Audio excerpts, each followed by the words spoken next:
Predictably, the homework is going to be working with these same techniques that we were just doing on some different files.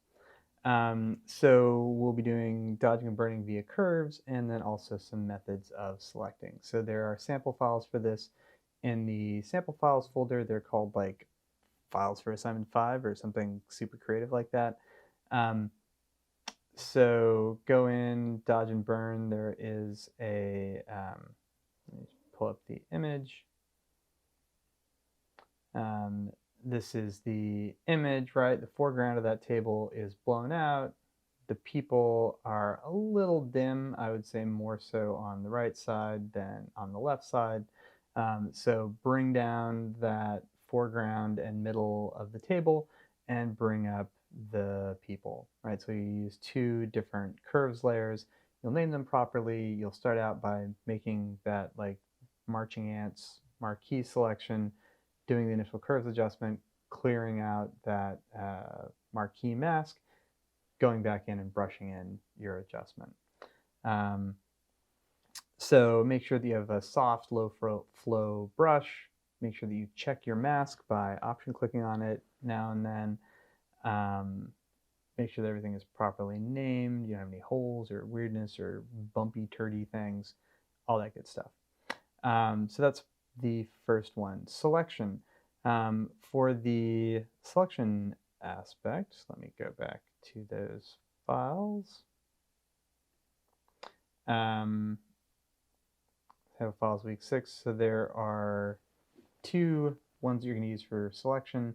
There's this one, which is also a lamp part. Don't get any ideas. And for this one, you're going to use the magic wand to select out that white background.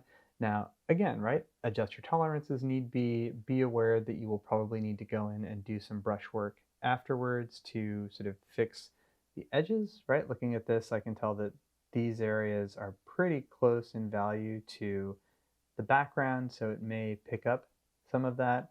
But, right, the idea with the magic wand is to get it as close as we can, and then we're going to go back in with our brush and fix it afterwards. And then the second one is to come in here with the select color range, and I don't know, probably the pen is going to be easiest. Select that out, come back in with your brush, fix that black area, and you should be good. If you want to color range one of the other things in the scene, that's also fine with me. I do not really care. But same thing, take it, end up with whatever that object is, whether it's a sheet of paper, whether it's the pink pen, on a white backdrop. Or a solid color, right? I don't know, it could be white, it could be blue, it could be green, whatever. So there you go. That should be pretty straightforward. On the things where we're masking out the background, right? We want that edge to be relatively precise. On the dodging and burning, we want that edge to be soft enough that it is not noticeable to the casual observer. You'll turn in 3 layered 8-bit Adobe RGB 1998 Photoshop files. I'm just going for 8-bit so that we don't take up quite so much space and slow down your uploading. Last name, first name, 172, assignment 501, 0203.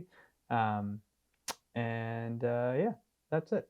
So pay attention to the layer names, pay attention to the masks and their quality, make sure that you check them, and hopefully that should be relatively straightforward. Cool.